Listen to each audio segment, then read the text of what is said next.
अभिवादन स्वीकार कीजिए ब्रजेश मिश्रा का और आप देखना शुरू कर चुके हैं द डिबेट। बहन भाइयों, उत्तर प्रदेश की राजनीति दिन प्रतिदिन बहुत ही रोचक मोड़ पर पहुंच चुकी है। आप देख रहे होंगे कि इन दिनों गठबंधनों का सिलसिला चल पड़ा है। या तो भारतीय जनता पार्टी के नेतृत्व वाले गठबंधन का हिस्सा बन रहे हैं या तो फिर साइकिल की सवारी करने के लिए लाइन लगी हुई है। उत्तर प्रदेश की राजनीति में क्या होने जा रहा है, हम इस विषय पर आज चर्चा करेंगे। बहन भाइयों, अब जब चुनाव बिल्कुल नज़दीक है और अब जब चुनाव की आहट बहुत तेज होती जा रही है, इसी बीच अचानक से बड़े राजनीतिक डेवलपमेंट हो रहे हैं। ऐसा प्रतीत होता है कि उत्तर प्रदेश में सारी राजनीति, सारा आकर्षण और चुनाव का मुख्य केंद्र बिंदु एनडीए जो भारतीय जनता पार्टी के नेतृत्व में है उसके, और दूसरा समाजवादी पार्टी के अलायंस के बीच सिमटता जा रहा है। इन्हीं दो दलों के और इन्हीं दो गठबंधनों के बीच सारी रस्साकसी चल रही है और मुख्य आकर्षण यही दो गठबंधन है। एक एनडीए का गठबंधन जिसका नेतृत्व बीजेपी कर रही है, एक समाजवादी गठबंधन जिसका नेतृत्व समाजवादी पार्टी के मुखिया अखिलेश यादव कर रहे हैं। आज बीजेपी में अपोजिशन के दो एमएलए अपनी अपनी पार्टी छोड़कर बीजेपी में सम्मिलित हुए। रायबरेली से अदिति सिंह, कांग्रेस की विधायक, उन्होंने बीजेपी में आज ऑफिशियली शामिल होने की घोषणा कर दी। और वंदना सिंह जो बीएसपी की विधायक हैं, उन्होंने डबल क्रॉस करते हुए पहले समाजवादी पार्टी में गई बीएसपी से, उसके बाद फिर वहां से अब बीजेपी का हिस्सा बन गई हैं। ये तो हुई बीजेपी खेमे की बात। लेकिन उत्तर प्रदेश की राजनीति में इन दिनों गठबंधन का दौर चल रहा है। आज एक बेहद महत्वपूर्ण दो घटनाक्रम समाजवादी पार्टी के खेमे के भीतर हुए। समाजवादी पार्टी के मुखिया अखिलेश यादव से मिलने के लिए आज संजय सिंह, आम आदमी पार्टी के सांसद और उत्तर प्रदेश में अपनी पार्टी के प्रभारी महासचिव अखिलेश यादव के साथ उन्होंने मुलाकात की। तो क्या आम आदमी पार्टी और समाजवादी पार्टी के बीच कोई अलायंस तय हुआ है? इसका जवाब अभी साफ नहीं हुआ है, लेकिन संजय सिंह और अखिलेश यादव की यह मुलाकात तीसरी बार हुई है। माना यह जा रहा है कि अलायंस पार्टनरशिप के में सीट शेयरिंग को लेकर अभी बातचीत फाइनल होना बाकी है, लेकिन सैद्धांतिक तौर पर ये दोनों दल उत्तर प्रदेश में बीजेपी के खिलाफ इकट्ठे हो रहे हैं। तो क्या झाड़ू और साइकिल साथ चलेगी? और अगर आम आदमी पार्टी समाजवादी पार्टी के अलायंस का पार्टनर बनती है तो उत्तर प्रदेश की राजनीति में क्या परिवर्तन होगा, और इससे समाजवादी पार्टी और उनके अलायंस को क्या लाभ है, और इसका आम आदमी पार्टी को क्या लाभ होने जा रहा है? दूसरी महत्वपूर्ण राजनीतिक मुलाकात आज कृष्णा पटेल की हुई, जो अपना दल से टूटे हुए गुट की अध्यक्ष हैं। अनुप्रिया पटेल और उनकी मां के बीच के अलगाव की वजह से अब अपना दल दो हिस्सों में विभाजित हो गया है।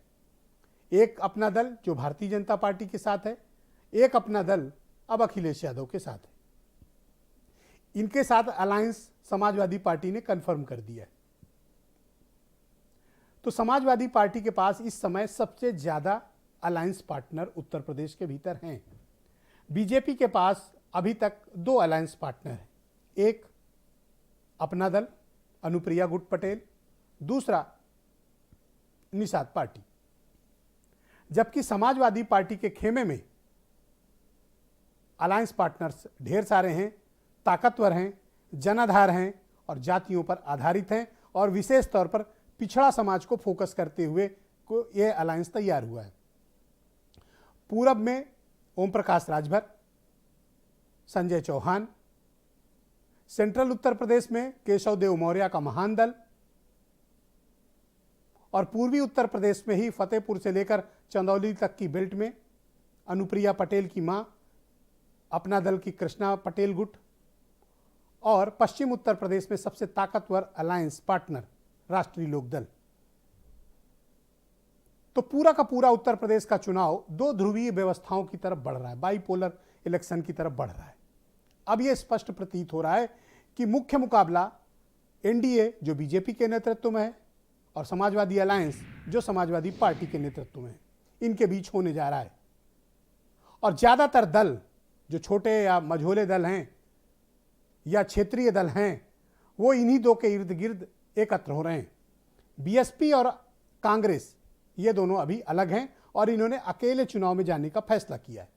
तो बाइपोलर इलेक्शन अगर होता है, दो ध्रुवीय चुनाव की व्यवस्था बनती है या आमने सामने का मुकाबला होता है, तो उत्तर प्रदेश की राजनीति में क्या होगा। हालांकि यूपी की राजनीति को आप 2007 से अगर देखना शुरू करें तो 2007 में बहुकोणीय मुकाबला था, मल्टी कार्नर फाइट। बहुमत भले ही बीएसपी को मिला था, लेकिन समाजवादी पार्टी भी 90 के ऊपर गई थी सीट, कांग्रेस और बीजेपी को भी खासी सीटें मिली थी। मल्टी कार्नर फाइट थी। 2012 में भी यूपी में मल्टी कार्नर फाइट हुई थी, समाजवादी पार्टी की सरकार बनी थी।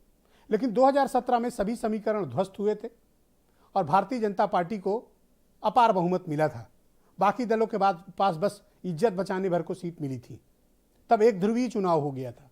लेकिन अब ऐसा प्रतीत होता है कि 2022 का चुनाव बाइपोलर है। एक एनडीए के नेतृत्व वाला गठबंधन और दूसरा समाजवादी अलायंस, और अधिकांश दल इन्हीं के इर्द गिर्द अपनी राजनीति को समेट रहे हैं। तो क्या वाकई में ऐसा है? और क्या 2007, 2012, 2019, 2014 इन सब की राजनीति को झुठलाते हुए उत्तर प्रदेश इस बार राजनीति में एक नई इबारत लिखने जा रहा है, एक नई परिभाषा उत्तर प्रदेश गढ़ने जा रहा है? क्या ऐसा है? अगर ऐसा है तो यह बेहद आश्चर्यजनक होगा, क्योंकि बाकी जो पॉलिटिकल पार्टियां हैं वो भी किसी से कम ताकतवर नहीं है, चाहे वो बीएसपी ही क्यों ना हो। किसी को अंडर एस्टिमेट नहीं किया जा सकता। लेकिन वर्तमान हालात ये इशारा कर रहे हैं कि चुनाव का मुकाबला इन्हीं दो के बीच है, क्योंकि अधिकांश लोग या तो साइकिल की सवारी के लिए लाइन लगाए हुए हैं या वहां जगह नहीं मिली तो बीजेपी की तरफ जाना चाहते हैं। तो उत्तर प्रदेश की जनता क्या चाहती है? जो जनता चाह रही होती है बहनों भाई, दरअसल नेता वही चाह रहे होते हैं। जनता का जो फीडबैक नेता को मिलता है, नेता उधर ही भागता है। तो जिस पार्टी की दीवार फांद के नेता ज्यादा लोग कूद रहे हों तो ये समझें कि जनता का उत्साह उधर अधिक है। इसलिए मुकाबला उत्तर प्रदेश में दो ध्रुवी है और बहुत दिलचस्प है। कुछ बयान सुने आप।